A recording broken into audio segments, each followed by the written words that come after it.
Hey everyone, welcome back to the Fantasy Pros Football Podcast. I'm your host, Bobby Sylvester, joined as always by Mike Tagliere. Tags, how's it going, buddy? It's going good. It's we're now like literally like just over a week from the draft, so I'm excited. And this is definitely one of my favorite episodes of the year. So I've been looking forward to it legitimately ever since we scheduled it like 2 weeks ago.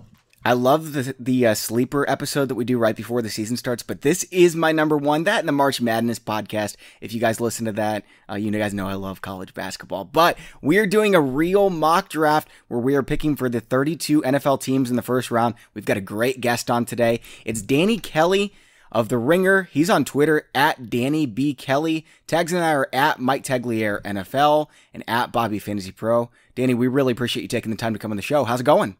I'm doing pretty well. How are you guys doing? I think that Danny's doing better. Love this show. Yeah, we were talking to Danny in our little chat beforehand, and we were talking about Russell Wilson the other day, and he's a Seahawks fan. So I'm sure that you woke up to some good news this morning, finding out that they extended your guy Russell Wilson. It's nice. Were to get you that out of the worried? way. Did you think they were going to trade him? No, I didn't really. I mean, I thought it was a possibility, like a remote possibility, that they could do something really outside the box or whatever, and try and trade him and just rebuild their defense or whatever. But it always seemed like the obvious choice to just re-sign him, give him that extension, reset the market. There was a lot of rumors about like getting him like his contract connected to the percentage of the cap or whatever. That didn't end up happening. So overall, I think it's a good deal for the team. I think it's obviously good for Wilson. And yeah, I'm just kind of relieved to not have to talk about this for the next few months. It's a big contract, but he's definitely worth it. And I made a big offer to Danny for the deal to get Russell Wilson because, I set up the teams or whatever. We each have, I have 10 teams. They each have 11 teams that they're going to be drafting for. And I got myself the Oakland Raiders because I thought I'm going to go out and try to trade for him. I got the Raiders and the Giants. I figured 2 was better than 1, but he wasn't going to budge. I found out he was a Seahawks fan, so of course he wasn't going to trade Russell Wilson. But we are going to be doing the draft, and we have a lot of picks to make, 32 of them to be exact, so we need to get into it. Before we do, though, I want to tell you about one of the sponsors of today's show, Pristine Auction. You guys have heard about Pristine Auction quite a bit. And right now, Tags, we've got a signed helmet that we're giving away. Do you want to tell them about that? Yeah, we're giving away a Devontae Adams signed helmet. It's got a visor on it and everything. And it's actually a helmet that I do not own. I'm going to be posting a picture of my Pristine Auction collection that I have on Instagram really soon. So if you guys wanted to check that out, Mike Tagliere NFL on Instagram. But yeah, I'm going to be posting a picture because I've been collecting stuff from there myself. And the Devontae Adams one is sick. None of my helmets that I've collected have visors on them. So I was, every helmet that we get, I kind of want to snag it. But the best part is that if you guys get entered in that contest, we are going to enter you in all future contests. So it's like, why not try and win a free helmet every now and then? All you have to do is go to fantasypros.com/contest. Takes about 30 seconds to enter. We're going to be picking a winner soon, so make sure to enter at fantasypros.com/contest soon. And you were talking about a helmet with a visor. Typically when we do these ad reads, right, I like to talk about more affordable items because there are some incredible values on Pristine Auction. Don't get me wrong, but Tags, I saw this visored chrome Bo Jackson Raiders helmet went for $262. And, I'm first of all shocked that it went for that cheap, but I would love to have that bad boy. There are so many great options on Pristine Auction. Absolutely. And Bo Jackson, those are harder and harder to get. So that one would naturally go a little bit higher, but I've seen some Chrome Cowboys ones too that they're really neat. I'm collecting ones of like the actual helmets that they wear. But at the same time, those things are really neat for like just someone that's starting a collection. So on Pristine Auction, everything is guaranteed authentic from only the most trusted sources. You will be able to find something, whoever your team is, for your cave. Again, it's pristineauction.com, Pristine. Okay, so we are going to move on over to the draft. And before we do, though, Tags, we need to set some guidelines to a bet that we are going to do. And so we have this accuracy contest. Tags, do you want to tell them a little bit about the accuracy contest? Yeah, so we're doing this thing, and we can involve all you guys too. So if you guys ever, you're watching the draft and you're wondering, I could draft better than Mel Kiper Jr., I could draft better than this guy. Show us. Basically, we're having a contest, okay? We're going to be giving away some free lifetime Hall of Fame upgrades. Basically, that you never have to pay for a premium subscription with us again for the lifetime of your, basically as long as you're going to live. But all you have to do is go to fantasypros.com/draft contest, and that's going to be where you go and you're going to create your own mock draft. We're going to grade it. We're going to give you an accuracy score and let you know how you did. So fortunately, Bobby and I are going to be a part of this contest. You can compete against us, but Bobby and I are going to be competing against each other. The terms of that bet, Bobby told me that he came up with something that we haven't really discussed yet. Yeah, so Tags, I wanted to put you on the spot on the podcast so that you had to agree, otherwise you would kind of look like a coward. But if I asked you in advance, you might be able to veto or whatever. Whoever loses this, and I'm confident it's not going to be me. I did win last year, going to win again. Whoever loses has to do the Antonio Brown dyed blonde mustache. And we're not talking like, for 2 hours, just take a quick picture. Like, you got to go to Walmart or something one time with the mustache. You got to take a picture, put it on Twitter. I'm going to retweet it when you lose. And it can't be like some wimpy mustache. It's got to be like 2 weeks worth of mustache. So wait, are we going to do this in Nashville then? Are we going to like grow out our beards a little bit and then we have to dye it because it's only going to be based in the first round. And when you guys go to fantasypros.com/draft contest, it's only the first round that you're going to have to create the mock for. That's all we're going to be doing it for. So Bobby and I are going to know the results. Yeah. We're going to get those results back while we're in Nashville. So should we have to do it for like day 2? I'm not bringing a mustache to Nashville, man. I'm thinking like after the draft, I would grow it out if I lost, but I don't know. We'll get the mustache picture up for you from one of us fairly soon at Bobby Fantasy Pro, at Mike Taglier NFL. And okay, you guys ready to move on to this? I am ready to move on from the mustache talk. Yeah, move on from the mustache stuff. Okay.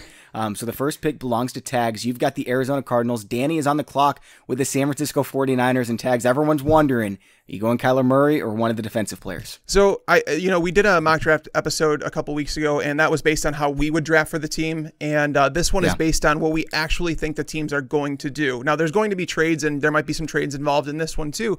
But we've heard a lot of chatter about Kyler Murray going there. But the fact that Josh Rosen has still not been traded, and keep in mind, I'd like this to be contingent. If the Cardinals do trade away Josh Rosen, obviously I'd like to go with Kyler Murray here, but they haven't traded him yet, and they're losing all of their trade power with Josh Rosen. I cannot see them keeping both on the roster. That just makes zero sense. So being that he's still on the roster, I don't think they're going to pass on Bosa. I'm going to say that Nick Bosa is the number 1 pick to the Arizona Cardinals. I truly believe that's the case, and I think that the whole Kyler Murray thing is a bit overblown.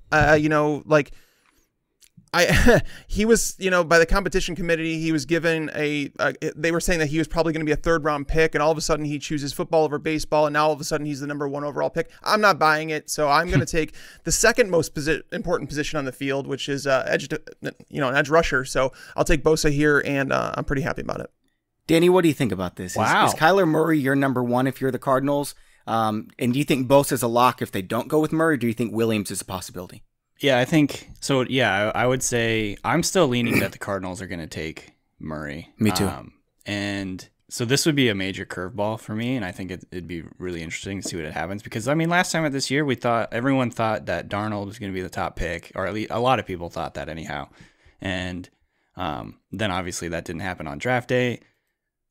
I like the Bosa pick number 1. I think he's my top rated player in this class. He's outstanding. I think he's going to be, he has potential to be a double-digit sack guy in year 1.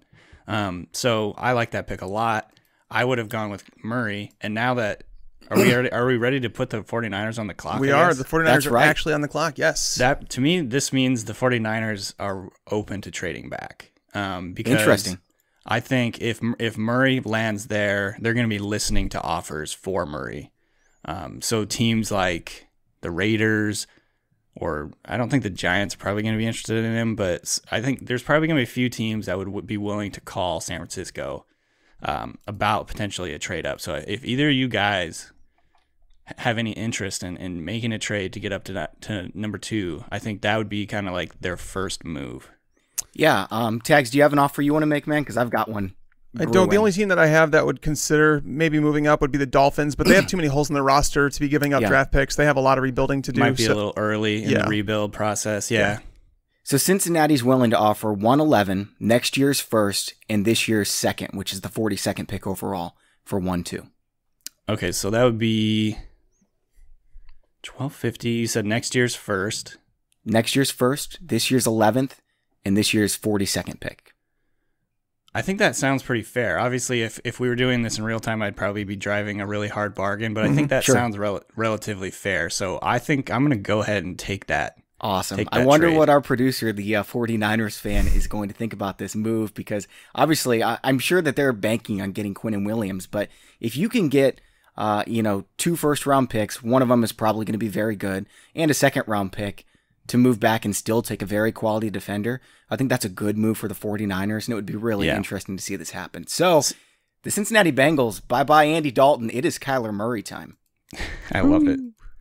Tags, did you think there was any chance I was going to go with Dwayne Haskins after pulling off that trade? No, the Bengals would do something like that, wouldn't they? The Bengals might do something like that. But no, I mean, I could definitely see a team doing this, and that would be the surprise is that, all this hype drummed up about Kyler Murray. It could be media-driven. There's a lot of connections that people are making between agents and coaches talking about things, before they were a head coach. And, I just feel like, why are you going to invite Josh Rosen into the building, before, when you're not going to have him on your team or he's not going to be your quarterback? So I think this is a realistic possibility. I think it's a real possibility that a team trades up for them, and the Bengals have been bringing in quarterbacks to look at them. So, I mean, Andy Dalton is kind of like a Derek Carr type quarterback where it's like, he's good enough where it's like you're not going to bench him, and, he gives you hope as a franchise, I guess, but he's never going to carry you to the promised land. So it's like, are we shooting for the stars, or are we going to settle with mediocrity and try and build a team around him? So I don't think it's out of the question that the Bengals do that. But yeah, the Giants could be the team to move up, worried about Oakland taking him at 4. I'll say this, at 111, I was planning on taking one of Devon White or Devin Bush, a linebacker for the Bengals, unless, of course, Murray or Haskins fell. If both those linebackers were gone, I was going to go with Hawkinson. What do you guys think about the Bengals? If they stay put at 11, do you think linebacker is a safe call? Yeah, I was gonna give, I think that that area is definitely like where Bush or White could go off the board. I think if there's potential, if a guy like a edge rusher drops, that they go with an edge rusher there. Sure. If Ed Oliver was to drop to that spot, I think that would be an opportunity for them to grab him. Yeah. But yeah, I think that would be kind of the sweet spot for that area. Tags, I think a lot of people have Drew Lock forecasted to the Bengals. And I feel like I'm just thinking, if you don't get one of these top 2 quarterbacks, Murray and Haskins, you wait and you take one of Stidham, Thorson, Finley, one of these guys in the 3rd round, because I don't think there's too much of a difference between Locke and those guys. I kind of agree. I don't even think Locke, after I actually just got done working on the Drew Lock profile, and there's a lot of things in his game that are really concerning. He's not ready to play right now, and that's kind of discerning for a guy that was a 4-year starter in college. I just don't think he's ready. And is he going to be drafted in the 1st round? Yeah. But and is it the Bengals? Is that a possibility? Absolutely, because then they could start Dalton and kind of bring Locke along. The question for me is, do the linebackers make it to Cincinnati at 11? I think there's a couple teams ahead of them that it's very possible. It's a very top heavy linebacker class, and if you don't get one of the top 2 guys, it's like, I feel like you're reaching. So we might see those guys go actually earlier, just because the demand behind them isn't very good. Danny, do you think Locke could fall past 17 to the Giants? I do. I think it's possible for sure. I mean, obviously the Broncos are heavily connected to him. The Giants are another team that could potentially like him. The Jaguars, there's always potential they could take him. I think they've been more heavily connected to Haskins, and now that they have Foles, it's probably not going to happen. But there's a handful of teams that could be interested in him. But I agree that, there's some holes in his game that make him a pretty risky pick, and he's kind of in that 2nd tier for me at the quarterback position. So I think there is a chance that he falls past that. Yeah. All right, Tags, you've got pick number 3 with the New York Jets. Don't screw this up for Dan Harris, otherwise he's going to be so mad at you. But the Jets would probably screw it up if they had a chance to take Quinnen Williams here, wouldn't they? I don't think that they need to go with Quinnen Williams. I actually believe that, once they tried to sign Anthony Barr in free agency, it kind of told me that Greg Williams may be looking at a 3-4. He's traditionally been a 4-3 guy, defense. So I was looking at this pick differently, but knowing that it's possible that they kind of like do a hybrid or a 3-4, I think that all the whispers about Josh Allen being a potential, game changer up front, I think that he's the player that they're going to go with at 3. I mean, there's a reason that, we continually see defensive tackles fall down the board, and, opposite of linebackers, it's a very deep class at defensive tackle. So I think Quinnen Williams could drop past this point. Do I think he should? It's debatable. I think that he's a can't-miss player. I don't know if I'd say Josh Allen is can't-miss, but I know a lot of people do. So this draft is based on how we think the teams are going to draft, and I think that the Jets are going to select Josh Allen at number 3. I think that you're right. I think this is what would happen. But you've got concerns about Josh Allen personally, don't you, Tags? I kind of do. I mean, at least in the top 3. I do if he goes to a 4-3. I don't think that he's a hand in the dirt type player. I think he's better in a 3-4 as an outside linebacker.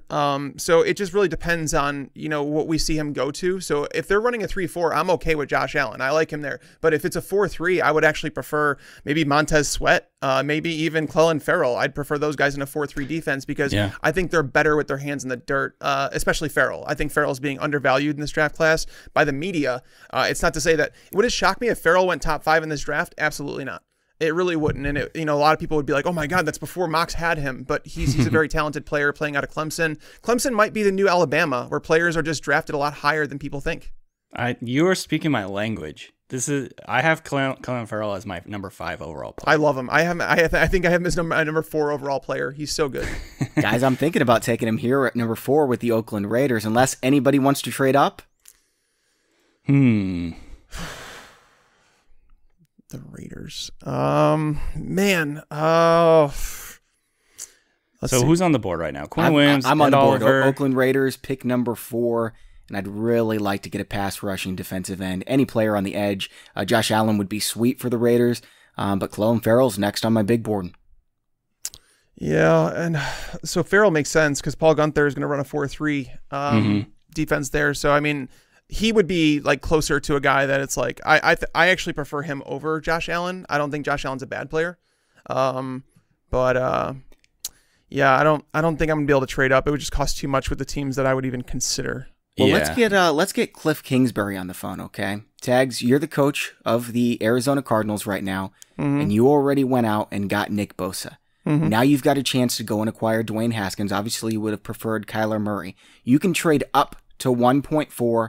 I want Josh Rosen, next year's first, this year's second, and I'll give you a 5th round pick. I am not. I'm sticking with Rosen. I think it's unfair to write him off. I think Kingsbury, if it's not Kyler Murray, it's no quarterback. So I am going to stick with Josh Rosen here. I figured that would be the case, but I don't really love picking Farrell here at number 4. I love the player. Obviously, you guys love the player as well.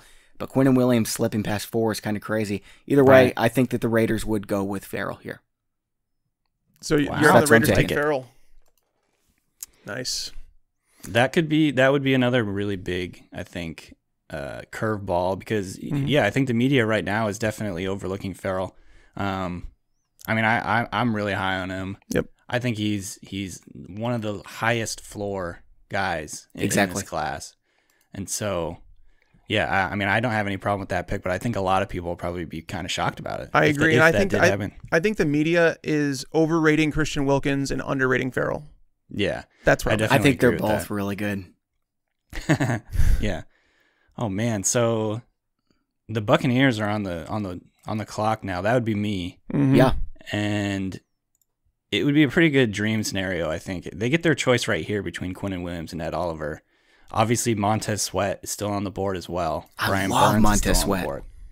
This is tough because they've really struggled to find edge rushing talent over the last few years. But with Gerald McCoy's future is definitely kind of up in the air right now. And I personally just think Quinnen Williams is an outstanding player, like future All-Pro. So I think it would be a disservice to the Buccaneers to let him slip any further. Especially with McCoy's kind of future up in the air. I think they're going to be kind of running a hybrid defense next year and have different looks in the front. I think Quinnen Williams could play multiple different kind of roles. He could do the 5-tech, the 3-tech, whatever. Yeah. Move around under Todd Bowles. And so I'm going to go with Williams just because I think he's that good. I think, to me, it's Bosa 1A and Quinnen Williams 1B in terms of my top 2 players in this draft. And have him fall any further would be a crime. So 100%. I've got Williams 100%. just behind Bosa at number 2. I've got him closer to Bosa than number 3, who's Ed Oliver on my big board, and it's not even close. Do you think Williams is closer to Bosa or you're number 3? I think Williams, I'd say he's closer to Bosa. I mean, he's just... you could pretty easily convince me he's the best player in the draft. I'll put it that way. Yep. If someone told me that they liked him more than Bosa, I wouldn't fault them for it. Yeah, he's that good. I mean, he's slippery. He's a very, very good run defender. I mean, he was making tackles in the backfield all day. But he brings upside as a very good pass rushing defensive tackle. Put him next to Vita Vea in that defense and do some interesting things. Yes. I kind of just like that. Yep. All right, I'm on the clock at number 6, and I was really hoping to trade for Russell Wilson. There were rumors that Wilson wanted to go to New York. Maybe that is the case, but it's too late now. Do you have 4 first-rounders for me? 4 first-rounders? I don't know. It's too much money. Contract. He also has a no trade clause, so I don't think it's going to happen. It was tempting, though. Can you imagine Russell Wilson going to the Giants? That'd be fun, especially if you get Odell Beckham back. Yeah, that's not happening. Just trade back for him. Yeah. So the Giants do need a quarterback. I'm of the impression, though, that they're going to be horrible this season. They're going to get a quarterback from that great class next year. I don't like this year's class of quarterbacks after Kyler Murray. I think Dwayne Haskins is a first-round talent, but I'm not especially excited about taking him at 6. So I'm looking offensive line, too early. Linebacker, an edge rusher. I'm going to go with a linebacker here. Take the first linebacker off the board. And for me, that would be Devon White. So Devon White going to the Giants at pick number 6. Tags, what do you think? That's going to tick a lot of people off, but I don't mind it. I do not mind it at all. I'm not trying to tick anyone off. I'm trying to do what I think would actually happen in the draft. I think it's possible. I mean, we saw Roquan go high last year. I don't think that. I would say Roquan was a better prospect than the linebackers in this class. But as I mentioned, I think it's very top heavy with the Devons, and it's very possible that both of them go top 10. Yeah. Yeah, I mean they've had some issues at the linebacker position. I think Alec Ogletree was not what they necessarily wanted him to be. In that division. With you got Zeke, you got potentially Darius Geis and Adrian Peterson for the Redskins, and then the Eagles, who they've kind of got a committee. But there's some really good running backs in that group. You got to be able to defend out of the backfield in terms of defending those guys against the pass. Having like a very good rangy linebacker, to me, makes a lot of sense in that division. I think so as well. And I'm back on the clock at number 7. I gave myself back-to-back picks here because I'm a Jags fan, so obviously I'm paying a lot of attention to what they're going to do. I have wishes. I wish they would take Ed Oliver here, even though they don't especially need a defensive tackle. I think that Tevin Bryan steps up and he's going to be fine. I prefer just taking the best player available because depth chart matters a lot when injuries happen all over the place, and Ed Oliver is a fantastic player. But I think they're going to go offensive line here. I don't buy into the smoke that Hawkinson's a top 10. I don't think he's a top 15 player. I don't think he's going to go in the top 15 with all the tight ends available. So I think they're going to go offensive line here. There's a lot of guys that I think they will consider. A lot of people have Jawan Taylor going. And I think that makes a little bit of a sense, but I think Jonah Williams is the safest offensive lineman in the draft. I think he's pretty polished and ready to roll. They slot him in at right tackle, and that's who the Jags are going to take. Jonah Williams, 7th overall to the Jacksonville Jaguars.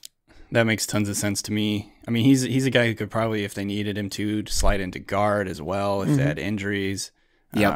He's a technician. I like that. I don't think he's ever going to be an all-pro, but I think he's going to be a good offensive lineman for years to come.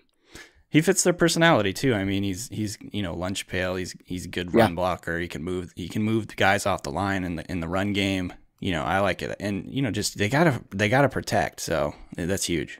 I'll say this, as a Jags fan, if they took Jonah Williams over Ed Oliver, I would be furious. Just like I was furious when they took Fournette in the top 5. But I think it's what they're going to do. I think they're going offensive tackle here. Now, Tags, do you think it's going to be Hawkinson? No, I don't. I don't even think that's in consideration, to be honest. I think that they would go. Why is everyone mocking him? I think they go Metcalf there before they go with Hawkinson. Metcalf at 7. You really? I think it's very possible that Metcalf goes top 10. That would make me mad. If you want to see me upset. Yeah, no, I'm telling you, man. Like the guys that are attending the draft, like Metcalf is going to go. It's just a matter of when. And the Jags need a number 1 Vegas receiver. has him as the heavy favorite to be the first wide receiver off the board. And look, I don't see it. Tags, I know you're not especially excited about Metcalf either. You used to be.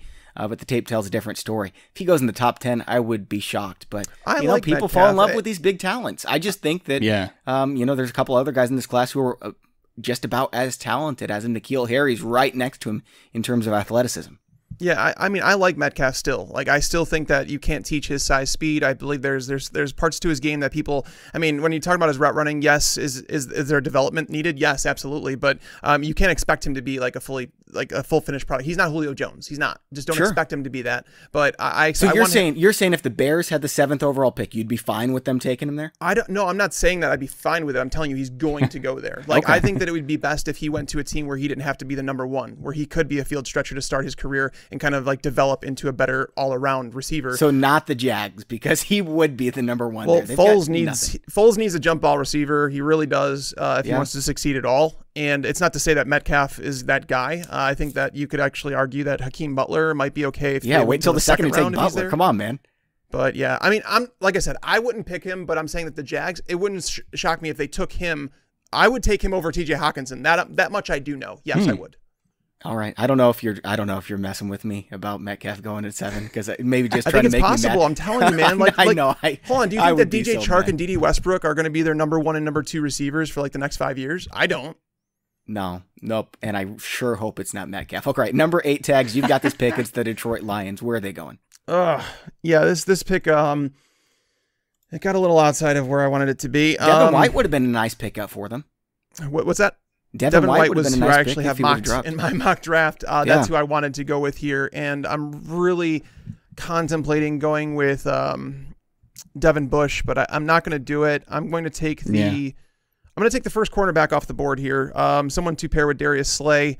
And I'm going to go with Greedy Williams out of LSU. This is the area where cornerbacks are probably going to start coming off the board. And Greedy is like he's a bigger physical cornerback. He ran well in the 40.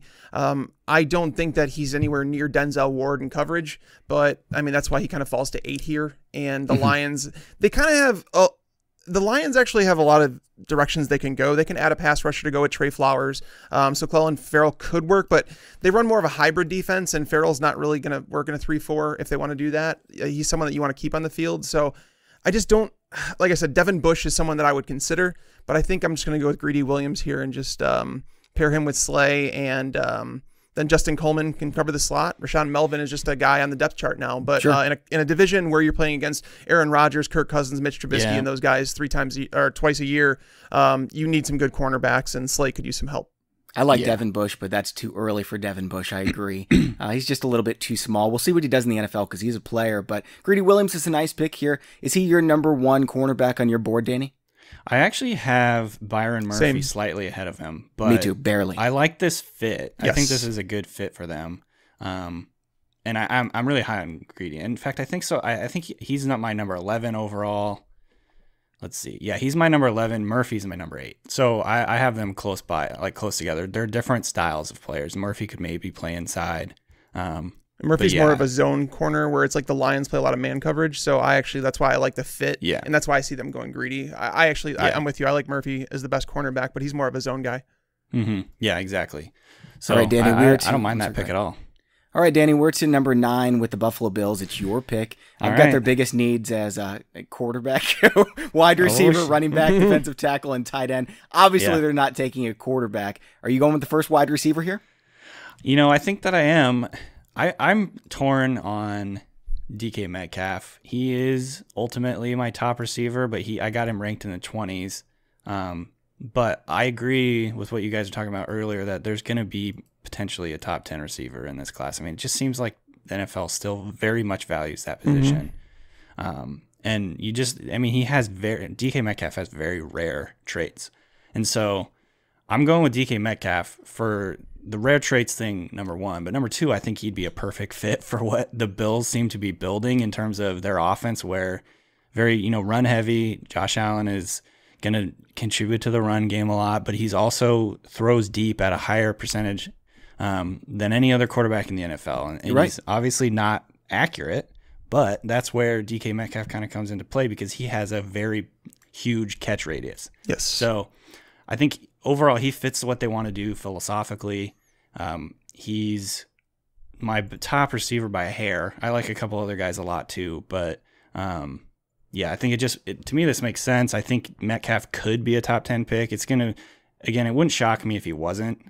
And if he fell kind of into the teens or early 20s, it wouldn't shock me. Yeah. But yeah, I just like this thing. This pairing. They need to get guys. They need to get some talent for Josh Allen to give them a chance to see if he's really the answer there, I think. Tags, do you think Metcalf, the best possible fit for him is Buffalo? I don't. I mean, from a fantasy perspective, absolutely not.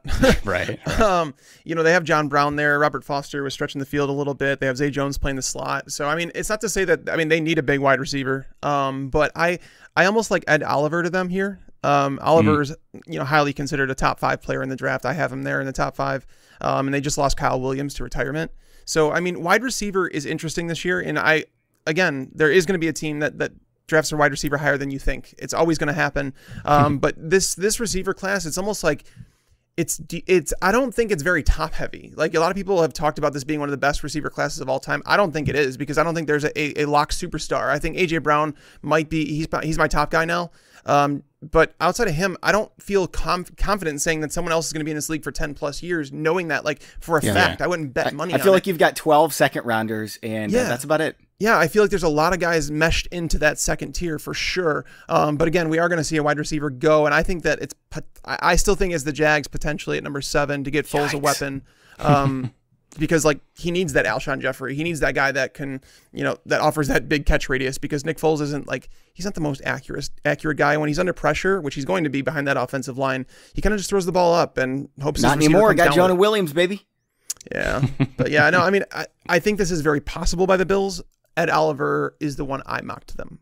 I can't believe Ed Oliver is still there at number 10. I would not have a problem with that either. Yeah. That's a good, that would have been a good pick too.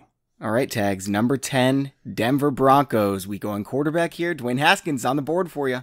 Yeah, it's kind of crazy. I didn't envision him being here. Yeah, we're going to... Man, I almost... They like Drew Lock more. It's so nuts that I actually almost forgot that Haskins was on the board, because I don't envision him being here on draft night. I don't think that if he makes it to the Giants, I don't think he goes past them. But being that he is on the board, I will take him for the Broncos. Drew Lock is a guy that they could consider, but I think if Haskins is there, like, we talk about Elway being that, he wants that prototypical pocket passer. Haskins is that, regardless of what Stephen A. said. Haskins is not a runner. If he's running the ball, you have some serious issues with your offense. Haskins has the foot mobility of Ben Roethlisberger. Joe Flacco. No, and it's good too, because Flacco being there is like that bridge, for Haskins, because Haskins, people forget about Trubisky. When he came in the league, he had minimal starter experience too, and it's like he needed some experience. And I think that's why you saw Trubisky struggle his rookie year a little bit, not only because he was part of a very vanilla offense, but because he didn't have experience. He got that experience and he took a step forward last year. I think Haskins could actually learn some things from Joe Flacco and eventually take over for the Broncos. So if he falls to 10, I would be extremely shocked if the Broncos don't take Dwayne Haskins. All right, guys, we're going to get to pick 11 here in just a second with the San Francisco 49ers. First, though, I want to tell you a little bit about HelloFresh. So when I get this box of food from HelloFresh, I tear that bad boy open. I look to see what I'm going to be eating that week. There's always 3 delicious meals in there. And, I've got a book of all the meals that I've made just because it gives you really good step-by-step instructions. And I like to keep them because they're so good and I can make them again by myself. HelloFresh makes conquering the kitchen a reality with delicious, simple recipes. It's fresh, pre-measured ingredients and easy to follow 6-step pictured recipe cards are delivered to your door each week in a special insulated box. Spend less time meal planning and grocery shopping so you can get that time back to do more of what you love. You've got 3 plans to choose from: classic, veggie, and family, with the option to switch between them when your taste changes. I love the family one. They give you so much food that even like a family of 5 could not eat it all. You've always got leftovers, and it is great leftover. All right, so here's the offer for you guys. We've got $80 off your first month of HelloFresh if you go to HelloFresh.com/pros80 and enter the promo code PROS80. That's PROS80. Again, HelloFresh.com/pros80 and the promo code is PROS80 for $80 off your first month of HelloFresh. All right, Danny, back to the draft. You've got pick number 11 with the San Francisco 49ers. Who are you taking? So I actually think this worked out pretty well for the 49ers in terms of trading back. Obviously, they already had Nick Bosa was off the board, so they couldn't get him. But they still have a choice here between maybe Montez Sweat. I don't know how highly they're going to grade him, but he, to me, seems like a good fit for what they do in that 4-3 defense in San Francisco. To me, he's more of a hand-in-the-dirt kind of pass rusher type guy.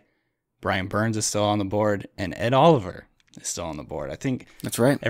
Every time I try and mock a defensive tackle to the 49ers, 49er fans get so mad at me because they already got, they already have Buckner, Armstead, and then obviously Solomon Thomas. I think some people still see him as an inside guy more. No. They just don't have much edge rush presence. So I have a real kind of just dilemma here. I don't really know what the 49ers would prefer. I think Ed Oliver is the top guy on the board, but I don't know if they just would prefer to have have an edge rusher at this spot. Like, depends on how different, I guess, how far off the two grades are between Oliver and a Montez Sweat or potentially Brian Burns. Do you guys think Oliver could play outside? Because he is so unbelievably quick. I mean, I think he could. His length is an issue, but he's so powerful. It's almost like I'm not comparing. I mean, he's not Aaron Donald, Reggie but Aaron White, Donald can like, play outside. Right. I don't know. He's like an Aaron Donald light, right? I think Quinnen Williams would be more my comparison for him, but I think he could, like, in a 3-4. I don't think he'd play edge in a 4-3 though. Yeah, this is just really tough. I think I'm gonna go. I think the NFL is gonna have Montez Sweat higher than Burns, so I think I'm gonna go Sweat at this spot. Even though I personally like Burns quite a bit, and I think Burns actually would be a really excellent fit in the 49ers defense as a kind of a Leo rusher. But sure, I'm gonna go with Sweat just because I think they'll love his upside, his athleticism. His ability to rush from the outside, which they just haven't had. I think they wanted to come out of this draft with an edge rusher. Bosa, didn't work out. So I think Sweat is a good consolation prize. Plus, they got a first for next year and a second for this year. So to me, that seems like a pretty good haul for them. I think Burns is a really quality player. I think 11 might have been too early for him, but Sweat at 11 is an absolute dream. Ed Oliver at 11 would have been a dream too. I know. Jordan Reed posted this on Twitter the other day. So Ed Oliver's short shuttle time, 4.19. And he said, to put that in perspective, here's some other notable results. Antonio Brown, 4.18.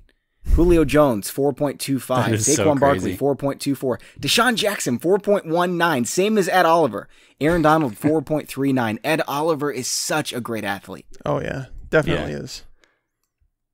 All right, Man, speaking of Ed Oliver, I got the Packers here at number 12. Oh, boy. And they really don't even need a defensive tackle. They don't need one, per se. They always take best player available, though. Are they going to go that far?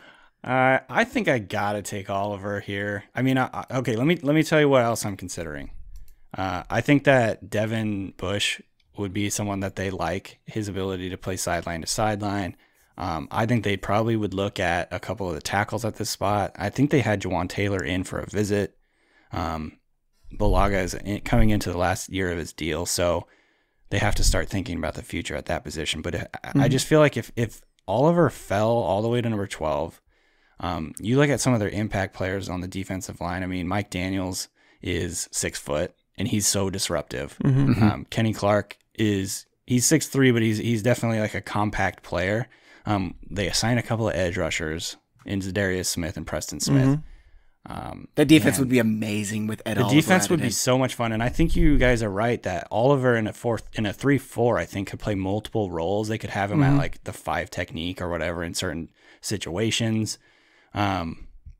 So I don't know like what the reaction to this would be, but I kind of just think it would be fun to have Ed Oliver on the Packers defense. I think that they would have him highly graded. They have a really good rotation on the front four. Danny, the last time we did this mock draft, we did it based on what I would do, what we would do if we were the teams, and I picked a cornerback for them because the Packers just picked the best player available, and Grady Williams was still on the board. I got a lot of hate for it on Twitter because Green Bay Packers fans did not like that. But if Ed Oliver was there, I think they would just be so pumped. I think they could do a lot of things with him. They could even play him at outside linebacker if they wanted. Can he play wide receiver? Maybe he could play fullback. I could see him doing something like that within their offense. So, I just think this is as far as I'm willing to let Oliver fall. I guess I'll put it that way. That's fair. All right, Tags, you've got pick 13, I believe, with the Miami Dolphins. Which way are we going here? After losing every single edge rusher on the roster, essentially, the Dolphins are going to select Colin Farrell here, and they're going to run up to the podium to do it. Dude, I got Colin Farrell like at pick 4. Get out of here. Did you really take him? Yeah, dude. I didn't realize you did. I thought you picked someone else. Should have traded, man. Should have traded. You can still trade. I'll trade him right now. Yeah, just like Eli Manning whenever, Oh, in draft trade or whatever? Yes. Make me an offer, buddy. I can't make you an offer. So now I'm wishing that Ed Oliver did fall.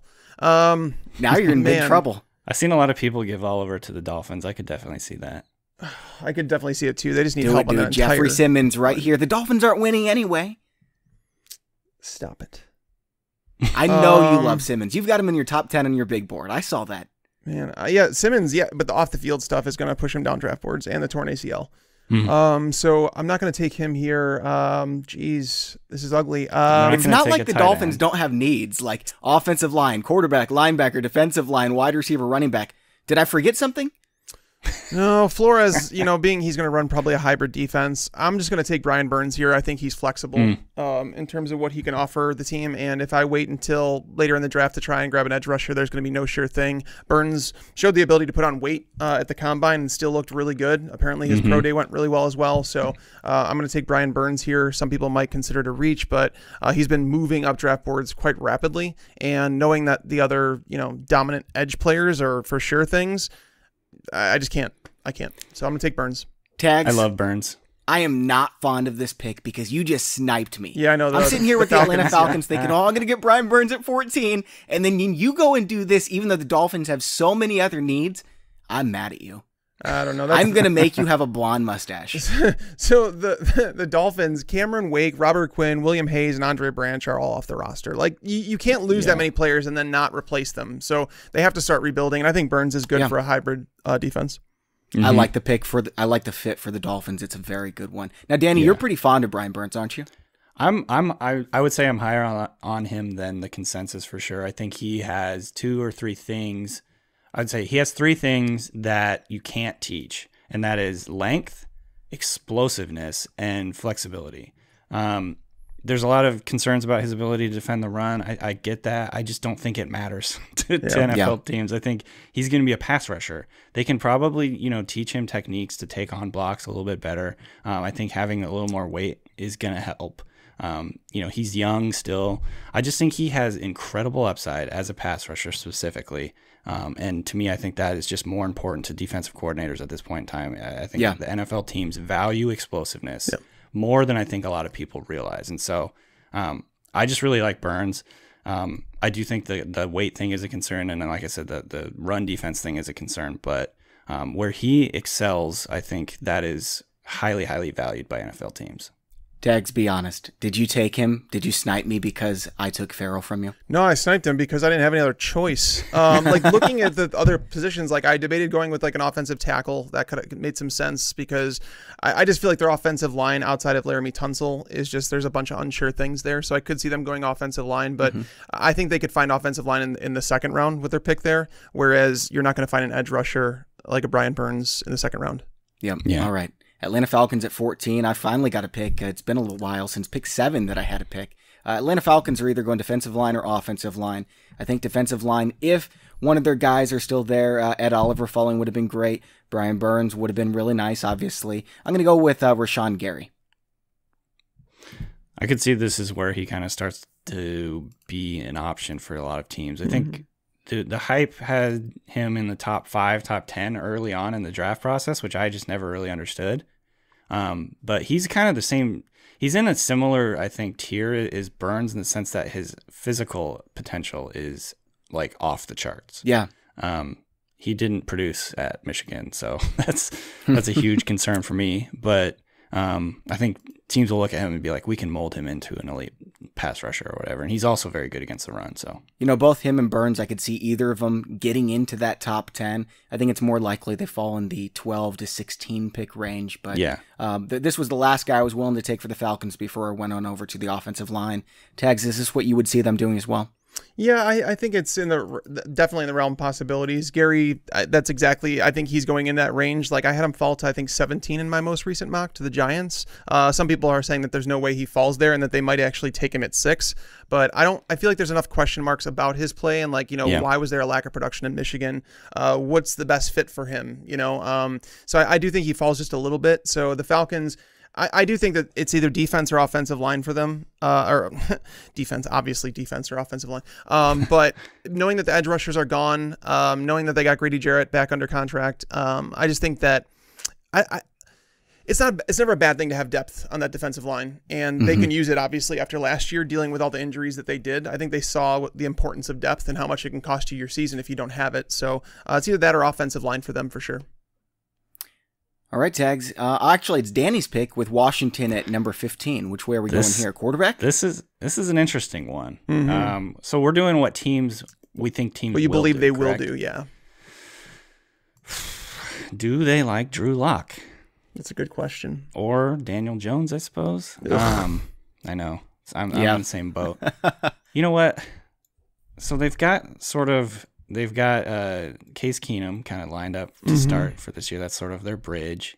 Alex Smith's future is up in the air. This quarterback class, I don't think inspires a ton of confidence. Maybe they want to see what they have with Alex Smith before they pick a quarterback. Yeah, I could see them holding off at this spot, especially if Haskins is off the board. And there's really like legitimately a ton of different directions I could go here because they have needs pretty much everywhere. I kind of like Devin Bush to the Redskins here. Don't do it. I love Devin Bush. I think behind that front, they've got an incredible front, you guys. Jonathan Allen, Payne, Ioannidis. Yeah. I mean, they've got some incredible players on that front with so many edge rushers off the board here. Just imagine a Devin Bush playing like clean. He's not getting blocked downfield because that defensive front is just taking on so many blocks. Leaving him to fly around, sideline to sideline, I think that's perfect for him. He could play on the inside there. They could play him outside a little bit too, I think, but because he is an excellent pass rusher. So I kind of like that fit for them. I think obviously a lot of people have Devon White as sort of the Redskins' top target there, but I think Bush would be an excellent consolation prize. I have actually Bush ranked slightly higher. So they're kind of 1A, 1B same tier. Yeah, exactly. Yep. So I like that one a lot just because he could fly around. Assuming Reuben Foster ends up being a long-term player there, that could be an excellent middle linebacker kind of duo. And so they keep adding to their front seven with this pick here. I really like that pick, Danny. And I was thinking, oh man, there's a chance Devin Bush falls to the Giants at 17. I was crossing my fingers. I knew if he got past you here, Carolina wasn't going to take him. And so I was going to run to the podium. But Devin Bush going to Washington at 15 is pretty much ideal. It's a really good landing spot. Yeah, I agree. And the Panthers are going to run up to the draft and the podium, and they're going to select Juwan Taylor from Florida, offensive tackle. They signed Darrell Williams to a 1-year contract, which kind of tells you all you need to know. They released Mac Khalil, so they're definitely moving forward. They're going to need some answers there. And Juwan Taylor, he's going to create some push in the run game. We know they obviously want to run the ball, need some protection up front. So Juwan Taylor, welcome to the Panthers. Ouch, man. This is rough for me. I was going to take Juwan Taylor now, too. I think that's an easy pick, though, right there. Yeah. He just fits their personality. Mm-hmm. All right, I'm going to go with So now I'm thinking maybe wide receiver here. Wide receiver or offensive tackle. For the Giants? What's that? For the Giants? For the Giants, yeah. Yeah. Ooh. I would hate to be, for while you're thinking about that, Bobby. So this is the 17th pick. This is the one that the Giants got back for Odell Beckham. Okay, that's right. Imagine being a wide receiver drafted with this pick. Yeah, you know what I mean? Like, what is that going to create for you? Like, it's like, oh, thanks a lot, guy. We gave up Odell Beckham to get you. I wouldn't want to be that guy. Live in that shadow forever. Yeah. It's going to happen if they draft a receiver here for sure. You know what I'm going to do? I think the Giants would go Drew Lock if he was still available at 17. I don't think they're going to trade up to get him. I don't think he's really their guy. But if he drops to 17, which I don't think will probably happen, but when you do these mock drafts, weird things always happen. When you do the NFL draft in real life, weird things always happen. Oh, yeah. If Drew Lock falls to 17, I think the Giants would probably go with him. Otherwise, their fan base would just be furious. I kind of agree here. Yeah. And obviously, if they're going to start Eli Manning, it's probably a good thing because Locke can work on a lot of his mechanics and stop throwing off his side, off his back foot, off a million different angles, even when he has nobody within 5 yards of him. Stop trying to be Aaron Rodgers. Yeah. And they can let Eli Manning play for another 2 years while Drew Lock gets ready, right? Yeah. Oh, nobody wants to see that. Like 3 to 5 years, right? Yes. Yeah. All right. It's on to pick number 18 with the Minnesota Vikings. Tags, you've got this pick. All right. So this one, this is the easiest pick in the world, in my opinion. it's going to be easy just because I'm able to select a player here that is on the board and he offers some versatility on the offensive line. That's Cody Ford from Oklahoma. Sure.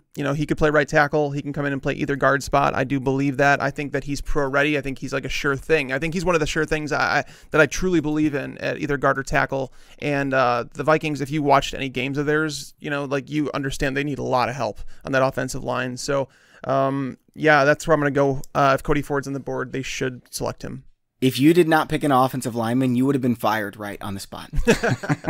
Just like the guy in, what was that movie, Draft Day or whatever? Oh, yeah. That terrible movie. The GM would have been fired immediately. You know what? Was it realistic? No, but I find enjoyment and stuff like that. I enjoy the football. They blew it. A lot of people are going to give me crap for that. I know it, and that's fine. If they drafted that linebacker number 1 overall and he should have gone like 15th, he would have been not only fired, he would have been killed.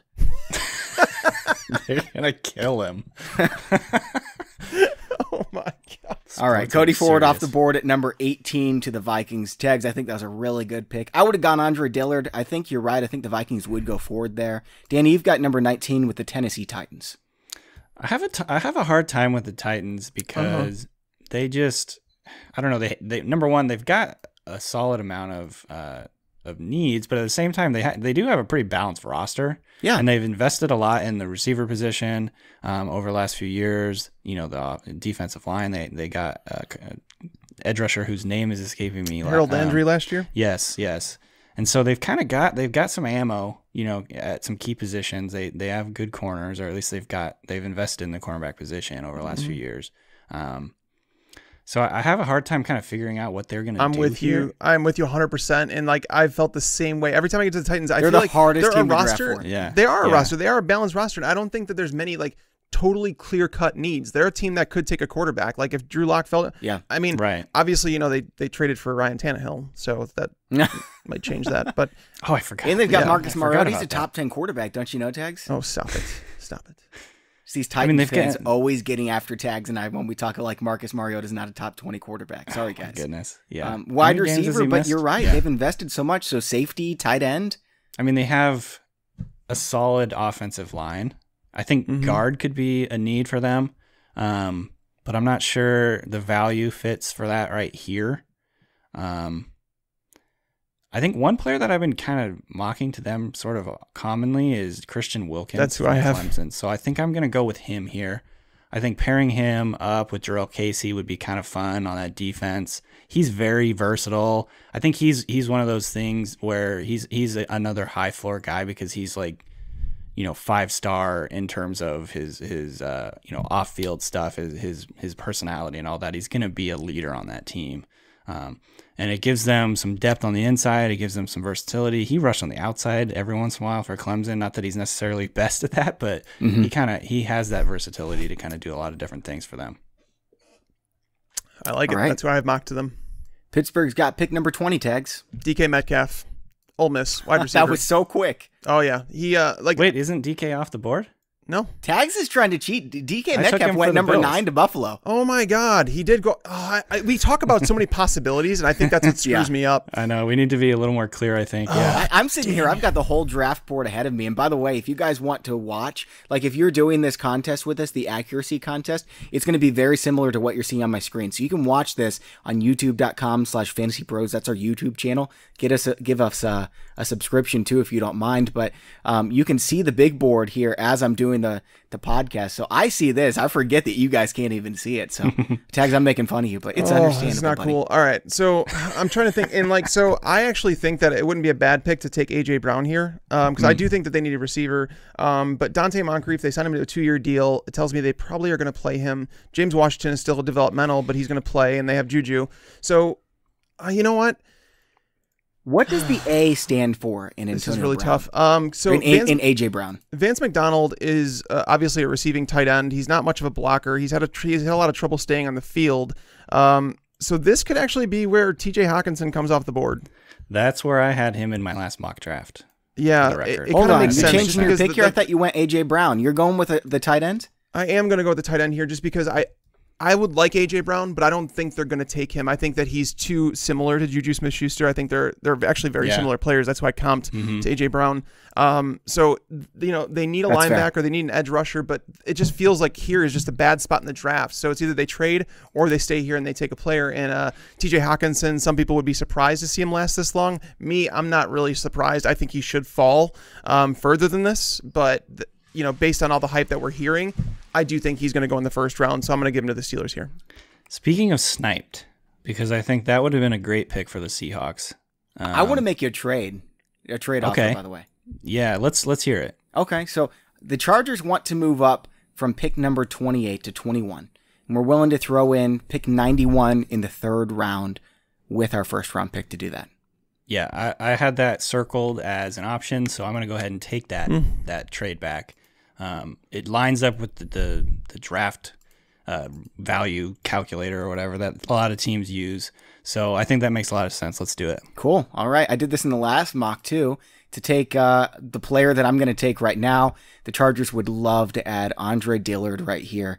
I could see Dillard sneaking into the first 10 picks. I think he might be the best offensive lineman in the draft. He's got a lot of upside. He's a very polished pass protector out of Washington State. Andre Dillard to the Chargers at pick number 21. I hate that you gave me the Ravens at 22. I just want you to know that. Does anybody want to trade up to this pick? Yeah, let me take a look really quick. I mean, I'm trying to write down the trade. I'm dead serious because like right now, they have a lot of needs, especially on their defense after losing Suggs, Smith, Mosley. But there's nobody on the board that's I feel that's worthy to be taken here. There's already been a lot of edge defenders that have come off the board. I feel like it's stupid.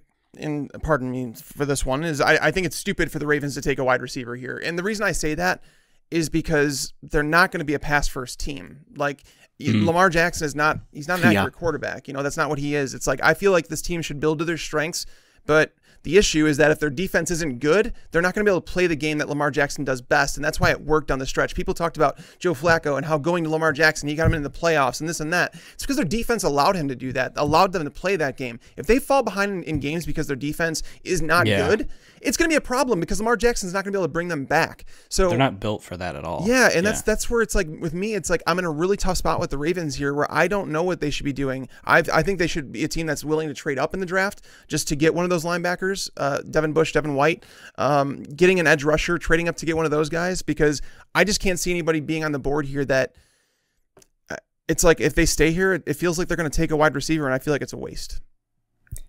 Patriots will listen. What kind of offer are you going to give me? To move back to 32? Yeah.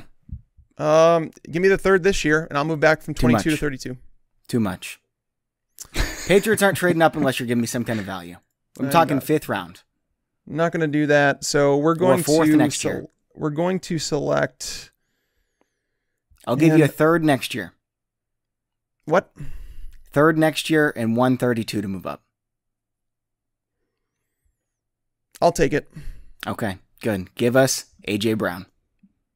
AJ Brown. That's actually a good piece for the Patriots. They can use him. He moves Patriots all around. were not getting AJ Brown unless they traded up, and the Patriots never trade up. But if they could get AJ Brown while surrendering a 3rd next season, I think they might do it. What do you think about that, Danny? I like that. I mean, I think I struggle with they didn't give up a ton, frankly, so that's good. But like the trade up for AJ Brown in this class where there's so many different receivers, I think that could contribute to that offense. It might be a little bit rich, but I think he's a very good player. I like him a lot. I think he'd be a lot of fun in that offense. He's kind of different than the types of receivers they have now, so that adds some versatility to their offense. And he can play inside for sure. I think he has the potential to play outside a little bit. Yep. So, I mean, it makes sense. Like, it's a great fit. Yeah. I don't have a huge problem with it. I don't know for sure if they would trade up, but it's not like a huge cost for them to do it. Right. I feel like if I would have waited to 32, then I might not be looking at N'Keal Harry might be gone. Both of the other tight ends might be gone. AJ Brown might be gone. Yeah. And if that's the case, hopefully I can trade back, but I don't want to bank on it. I could go up and draft that edge rusher. What's his name? Winovich. I think he's a good fit for the Patriots, but really only if you can trade back into the middle of the 2nd round. So I got my guy. I think the Patriots, their window is closing. We've been saying that for a while, but Brady he's getting old, and I think AJ Brown can help them win this year. No other wide receiver in the draft class can do that. Yeah, I think that's true. Fair. All right, Houston Texans. Whose pick is this? All right, this is my pick. All right. So who's on the board? So let's check this out. We got Byron Murphy still out there. Are there any top tackles still Houston available? signed Bradley Roby and Brian Body Calhoun. So it's like, I believe me, I think they needed cornerback help, and I think they still might. But with all the money they have invested in Colvin, Jonathan Joseph's there. Believe me, I've looked at that. I think they have to go offensive line, right? I mean, yeah, that would be prudent because there's still like Deshaun Watson's getting sacked, I think, more than anyone in the NFL. Like 61 times last year. Oh, man. I think it's offensive line or maybe running back here. I don't think they'll do that. They got 2 picks in the second to do that. Yeah. Is this too early for a guy like... I mean, you could even make the argument that like Caleb McGarry is a first rounder. I kind of like Dalton Risner a little bit. Me too. I like him a lot here. And then the other kind of dark horse for this spot could be Greg Little, but man, what do you think about Chris Lindstrom? Or I Garrett think he's Bradbury? good too. Like he's athletic. He fits that. He's my top guard. What they want to do. Maybe I'll go him because I think he fits their offense a little bit better. Mm-hmm. Maybe. You know, he's got that. He's light-footed. He's very athletic. I wonder if people would think this is too early, but I kind of like that pick. It feels a little bit early, like maybe they could trade back, but I don't know who would trade up here. Yeah. Yeah, I'll be willing to hear offers for trade-ups, but I think if not, I'll go with Lindstrom here. Yeah. Let me take a quick look at my second-round picks I've got. Oakland from 35. I really like who I'm going to take at 35. Not that we're going into 35 picks, but just, if I'm the GM, what I have in mind there. Yeah, so on average, over the last 3 years, there's been 2 offensive guards / centers drafted in the first round on average. So it's like this would be the first one. Yeah. I think this is actually a good spot for agree. him. So I'm going to go with Chris Lindstrom. Okay. I was going to make an offer with Jacksonville, but it probably would not have been enough. Yeah. I think that's a really good fit for Houston. Their fans probably wouldn't be very excited, but I think it would help their football team quite a bit. Yeah, I mean, they got it. They just have to protect a little bit better. I think their run game could actually improve quite a bit as well. And, I mean, it's not sexy, like you said, but I think it's important. Yeah. Tags, if I would have traded up with Jacksonville and taken Noah Fant, what would you have thought about that pick? Not bad. I mean, Noah Fant can kind of take that role of that big-bodied receiver that we're talking about. Yeah, that's what I'm saying. And I know he's your favorite tight end, isn't he? He is. He's actually basically, if you're looking for a possession-style tight end, I just think Hawkinson, I think the love has gone overboard. I think he's a well-rounded tight end, and that's fine. But do I think that he's Travis Kelce? I do not. Do I think he's Rob Gronkowski? Or far and away better than everybody else, at least. Like, maybe he's number one, but he's not that much better than Irv Smith Jr. and Noah Fant. Yeah, they're 3 different tight ends for sure. But, I mean, me personally, if Fant fits the game the way it's played today, and I think he could walk in and play a possession receiver role. And I think Smith Jr. is better fit for fantasy. That's why I have him as my number 1 in terms of fantasy. Now, he's my number 3 if I was an NFL team. Danny, you took Chris Lindstrom. Is that correct? Yes. All right. I've got the Oakland Raiders here, and I've got 3 of the next 10 picks, I believe. So here's what I have in mind. I'd really like to get a tight end from this bunch. I'd really like to get a running back. I'd really like to get a safety, and that's who I'm taking in the second round. My favorite safety in this draft class is definitely going to be there. Tags, I saw you've got him ranked number 97 on your big board. So I didn't tell you this before the show, but we are not friends anymore because you do not love Darnell Savage, and he is the greatest. I'm putting my name behind him even more than Clayton Thorson. This is my dude in this draft class. He's going to be a star. I'm okay if you want to put Savage up there as like the 3rd or 4th safety. I'm fine with that. Like I mean, if you want to say you like him better than Jonathan Abram, I'm down with that. Jonathan Abram reminds me of Jeff Heath, but I'm not. I don't think it's a bad play, but he's not my top safety in this.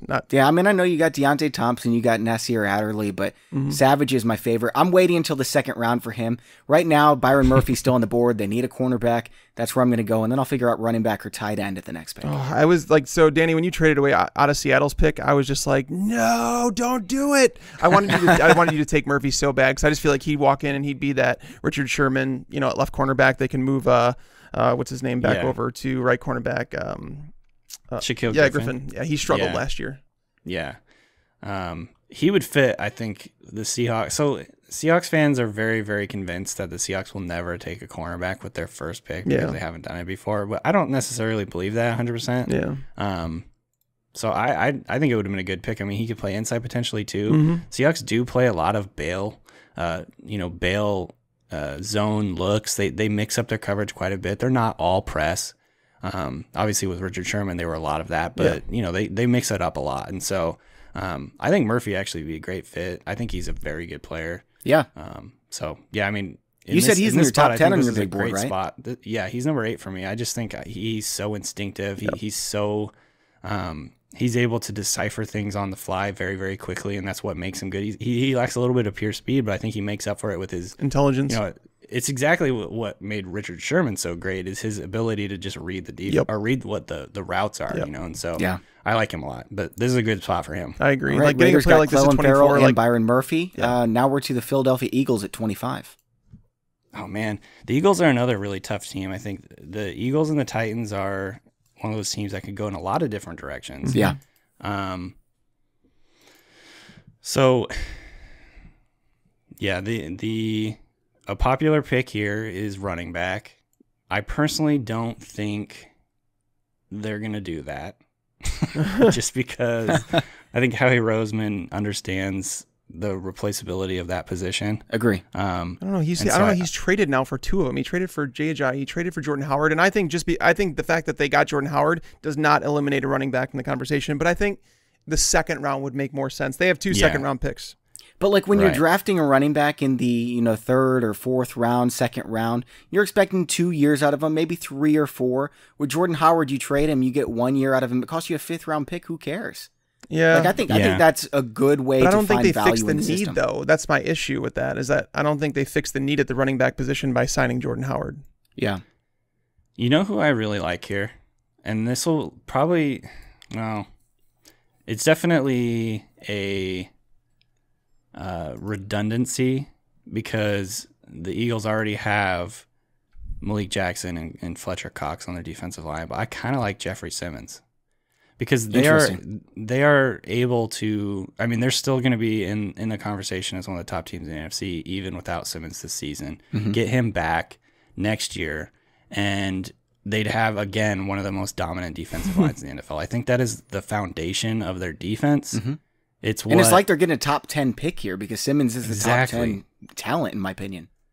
So I don't know. Deep. I think they would definitely highly consider him at this spot.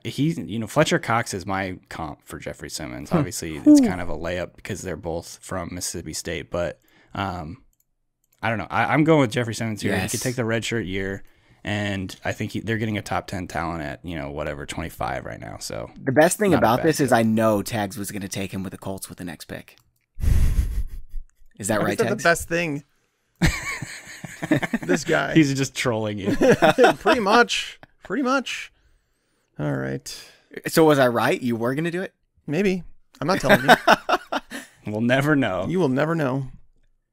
All right, Tags, you got pick number 26 with the Colts. I have them looking defensive tackle, Simmons, wide receiver, cornerback, safety. They don't especially need anything, though.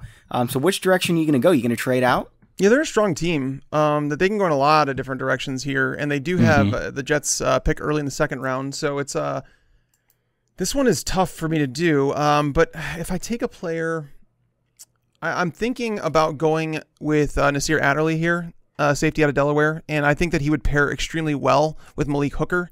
And I know they just re-signed Clayton Guthers, but it was to a 1-year deal. Guthers has had a lot of trouble staying healthy throughout his career. He is good when he's on the field, but Adderley, I think he makes a lot of sense. He's someone that could go to the Eagles too. He kind of makes a lot of sense to them.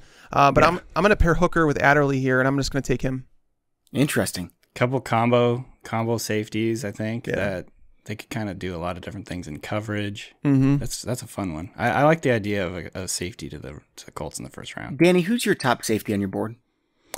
Let's see. It kind of changes because I have I think right now it's Chauncey Gardner-Johnson. I like him. He's more of like a nickel. Yeah, he's like defender. a slot corner. Yeah. So I don't know if he necessarily counts. Past that, I got Taylor Rapp at 37. I've got Abram at 42, Deontay Thompson at 46, Nasir Adderley at 49, and then Savage at 51. So there's a big clump right there of guys. And they're all different. So it's like each guy kind of gives a different dynamic to the defense. And so I like them all more or less. Not to completely sit on the fence, but they all have their strengths. All right, guys, Oakland Raiders. I said I was going to go running back or tight end since I'm taking Savage with the third pick in the second round with the Raiders. I've got David Montgomery here, Josh Jacobs. I would think about, I wouldn't take Miles Sanders this early. There's going to be options. I might be able to get Miles Sanders later in the second round with the Oakland Raiders, so I'm going to go tight end here, and I'm going Noah Fant over Irv Smith Jr. for the Oakland Raiders. Mm-hmm. That's a connection I've made a few times, too. I mean, I think he's stylistically very similar to Jared Cook in the sense that he can stretch the seam, dynamic after the catch, maybe not renowned for his blocking, but he can get the job done in terms of like down blocks and combo blocks and things like that. He can block on the move. I think he's a good player. I think he's very fast. Mm-hmm. And if they keep Derek Carr, they're going to need kind of that safety blanket, I think, over the middle of the field. So yeah. I would love to see Fant go to the Packers at 30. I say that selfishly just because I want a fantasy player out of it, and I think that learning from Jimmy Graham would be just phenomenal. That's a good comp for him in terms of what I don't know. He's not going to be the jump ball receiver maybe that Jimmy Graham was, but the possession style role. And we know rookie tight ends often they don't play as much as people think they're going to. Yeah, and there's generally a pretty good learning curve for those guys. All right, so we got the Seahawks on the board. After trading back, picked up a third rounder, which I think they definitely want to do. And not to be boring, but I've had this guy connected to the Seahawks in a few mock drafts, and I think he would fit their defense perfectly. But I like Jerry Tillery out of Notre Dame at this spot. I think he is a very versatile defender. He could play 5 technique in the Seahawks front. They like those big guys on the strong side a lot. Pete Carroll has really liked having long defensive linemen in his defense. He's had one basically every season he's been here.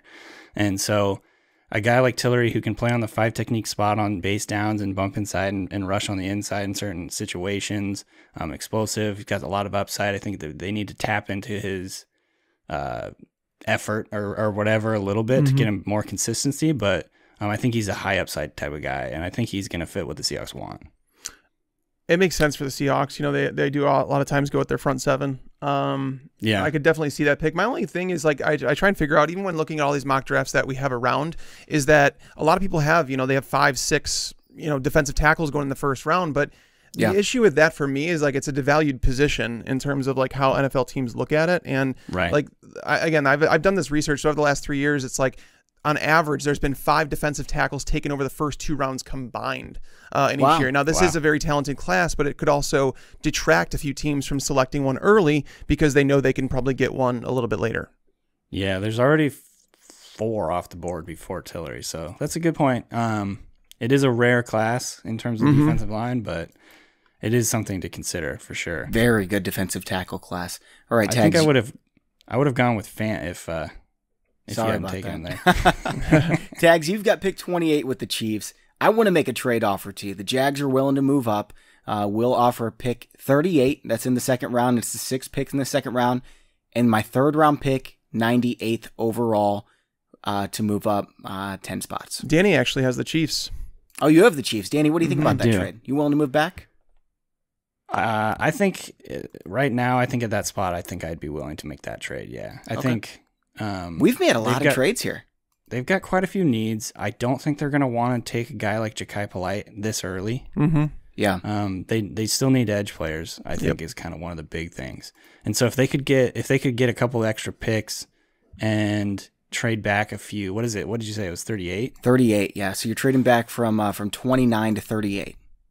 I could see it happen. Yeah. And there's kind of a very, I would say, distinct plateau at this spot, kind of this area in terms of talent, and so they could still trade back and get a very good player, I think. And so I'm going to go ahead and make that trade. All right, we're going to go grab Irv Smith Jr. before it's too late, and we have to take Jay Sternerberger for our tight end. The Jags are taking Smith Jr. I also thought about moving up to take N'Keal Harry, and I was like, hold on a second. We can get a wide receiver later. There's 12 guys in this draft. We'll get one in the third round. I'm going to get myself a tight end while there's still a good one on the board. Yeah, the Jags can use a tight end for sure. All right, that brings up the Packers. Let's see, what did I do with them for the first time? Ed Oliver. So that was kind of a luxury, best guy available pick. Not luxury, but best guy available pick. They still have needs, I would say, receiver. Offensive line linebacker. Who is even available at this point? I'm just looking through the board right now. How many receivers are off the board? I was about to say, could it be? So we have Metcalf, we have Brown off the board. That's it. Could it be a Marquis Brown? Marquis Brown, by the way, I was told that he's attending the draft. Now, this kind of could this be one of those scenarios where someone's just sitting there in the green room and not drafted because he's coming off a Lisfranc injury. Like he's basically going to be useless this year. Like wide receivers, pass catchers in general, tight ends. Having foot surgery in a particular year, that year, everyone struggles. So it's nothing against Marquis Brown. He's a phenomenal player. But do we think he's a lock for the first round? I don't think he's a lock. I think he's a distinct possibility. He's attending, which makes me feel like someone told him he's going to go. Yeah. I like that a lot, actually. Obviously, like you said, the Lisfranc thing is a huge concern. But, I mean, to be quite honest, I wouldn't say there's a receiver in this class that has more fun tape than Marquis Brown. I agree. Like he is so fun to watch on tape. If he can get back to that in year 2, there's still a few years for Aaron Rodgers. It's not like he's going to, be super effective as a rookie in Green Bay's offense. You don't come into Green Bay's offense and play right away. So I personally really like that. I think it would be a great pairing. So I'm going to go with Marquis Brown at this spot. I think there's a distinct chance he could go in the first round. I think the Packers still have need for an explosive pass catcher. He can play inside, I think, which, kind of fill that Randall Cobb role a little bit. They're not the same player, but the slot type thing. And then I think he can also play outside. So I think that's kind of a fun pairing, and I think that is something they would consider. All right, on to the Rams at number 31 in tags. This is your pick. I kind of hate this pick just because it's like, we're doing what we think teams are going to do and not necessarily what we would do. Trade, baby. I'm going to do what I think they're going to stick with this pick because by trading back, they don't have a second round pick. So to trade back, they're just going to drop themselves in a tier in terms of the player they're going to get at the positions they need. And they really need a linebacker. So I'm going to give them Mack Wilson. I don't like the pick. You're taking Mack Wilson in the first round. I don't like the pick, dude, but I'm telling you, Mack Wilson is probably going to be drafted in the first round. He's an Alabama player. Even his coach has come out and said, this is outside of what anybody else. I don't have Mack Wilson as a top 45 player. I don't like him particularly. I like Trey Lamar quite a bit, but I'm telling you, Alabama players get drafted higher than you typically think they're going to, and Trey Lamar has dropped down draft boards a little bit. So I just feel like it's a position of need for them, and if they're going to draft, I guess they're going to take a linebacker, and it's probably Mack Wilson. You don't think you could have moved back 10 spots and still got him, or do you think it was pretty risky? It depends because linebacker is just it's a bad linebacker class, and you're taking the chance on you're just taking the chance on a player by backing up. You're taking a chance that someone else moves up in front of you because there's other teams with needs a linebacker. You know what I mean? That missed out on Devin Bush and Devon White. Yeah, and Wilson can help them win now. They know exactly what they need. It's not like they're going to be able to win for the next 20 years like they're the Patriots or anything. I mean, obviously Sean McVay is really talented, but I don't think he's old Bill Belichick. So, yeah, I think it makes sense for them to get that linebacker. I just don't know about it at 31.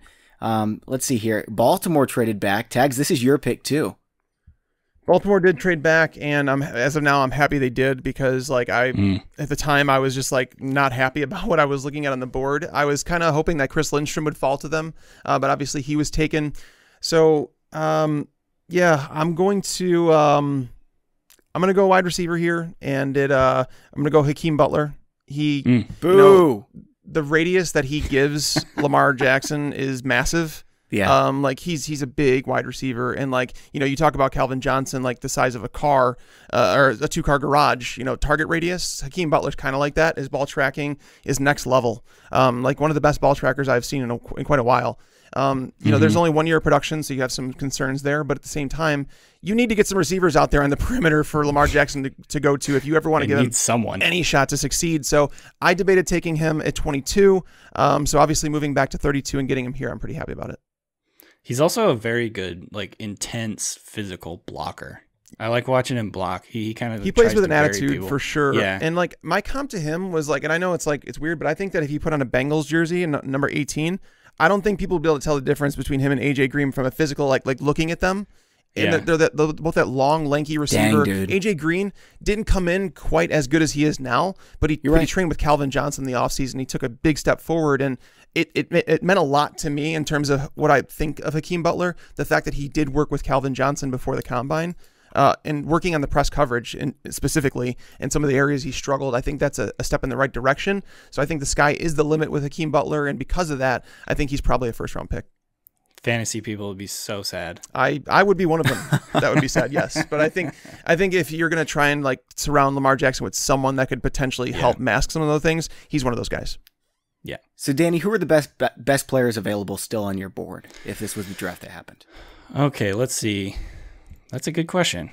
I've got Garrett Bradbury and Dalton Risner at 21 and 22, Savage at 25, Dexter Lawrence, N'Keal Harry, Justin Lane is up there, Miles Sanders. Yeah, I think DeAndre Baker is an interesting one. Is he gonna fall? Julian Love, I think, has an outside shot at getting into the first round. Rocky Sin, I think, too. Yep. And Greg Little's still there. Yeah, Greg Little's still there. That's kind of like, I think that's the meat of Dexter Lawrence. Josh Jacobs. I think there's a 50-50 chance Josh Jacobs is gone by now.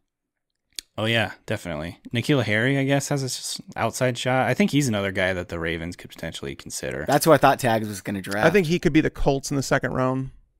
Yeah. So those are the main ones. Yeah. Do you think Jonathan Abram has a shot to get into the first round? He's had some hype. I don't think he belongs there, but is it possible? Yeah, usually there's a couple safeties drafted, so if Deontay Thompson doesn't go in there, it's possible Abram goes. Yeah, I agree. Tag, do you think that... Oh, okay, Indianapolis has pick 34. I was like, you think that N'Keal Harry's going to drop to 59? I would say it's actually possible. I think that the dynasty community is much higher than N'Keal Harry than NFL teams might be, because like interesting. I said it last year in terms of Calvin Ridley when people were talking about his measurements at the combine and stuff. I said you can't teach separation, and Calvin Ridley gets it. And NFL teams will see that and they'll draft him, and he did. And N'Keal Harry doesn't get separation. He does a lot of things well. Like there's some really good traits to his game, but separation is something you can't. You're not going to teach him. He's just not going to. It's not going to happen. So you have to understand he's a contested catch receiver, and so you don't really want him being the number one on your team, because you're number one, you want to target him 150 times, and you want to make sure that he's going to be open most of the time, and you just don't want to be throwing 50-50 balls, even if they do go in his favor, 60% of the time. So, Tags, how big of an underdog are you in this accuracy competition against me? Like 5 to 1? I mean, we're going to have our actual mock drafts. That's what the competition's going to be on. Yeah. But I'm going to beat you. And I don't even remember losing last year, but... You definitely did. It's going to happen. It's probably because I went golfing the day of the draft because I didn't want to think about it all day. Because, like, legitimately, I would have been changing everything. I was, like, changing stuff for the whole day and everything. And it's funny because I said that the Browns all along should have been drafting Baker Mayfield number 1, and I never changed it in my mock draft. And obviously that hurt because, well, they did. Yep. All right, guys, that's all for today's show. Danny, really appreciate you coming on. That was a lot of fun, and thank you for trading with me. Tags never will. He's always afraid to trade. I like the trades. Obviously, you can probably drive a harder bargain if you weren't doing this live on video, but and we had 15 minutes to make the trade. Yeah, exactly. But yeah, no, I think it's realistic because I think people are going to be moving up and down the board, a lot in this draft, especially because like I said, I think there's a big plateau of talent in the late first, early second. So I think there's going to be teams willing to move up and down to get the guy that they kind of have, as their top target. So I can see it happening. Yeah, there's always 5, 6, 7 trades in the first round as well. Danny, are you going to the draft? No, I'm not. I'm going to just do everything from home this year. So, all right. Yeah. All right, guys. Are you guys going? Yes. Yeah, we're both going. I'm looking forward to it. Yeah, we'll be there recording each other, being silly, and doing a bunch of fun stuff. Hopefully, meeting a bunch of eating lots listeners. of pizza for sure. But guys, make sure you guys go to the link fantasypros.com/draft contest to be entered in that. And like I said, you're just doing the first round of the mock. You'll be graded. You can brag that you beat Bobby. Not me, obviously. That's just not gonna happen. But you could brag, and I look forward to seeing Bobby's mustache, Antonio Brown gold. I'll still look really good. All right, guys. Thanks to the sponsors of today's show, HelloFresh. Guys, you can get $80 off at HelloFresh by going to HelloFresh.com/pros80 and entering the promo code pros80. That's PROS80. And thanks to Pristine Auction as well. Make sure to sign up for that Devontae Adams signed Packers helmet with the visor at FantasyPros.com/contest. For Danny Kelly and Mike Tagliere, I'm Bobby Sylvester. Thanks for listening and enjoy your football.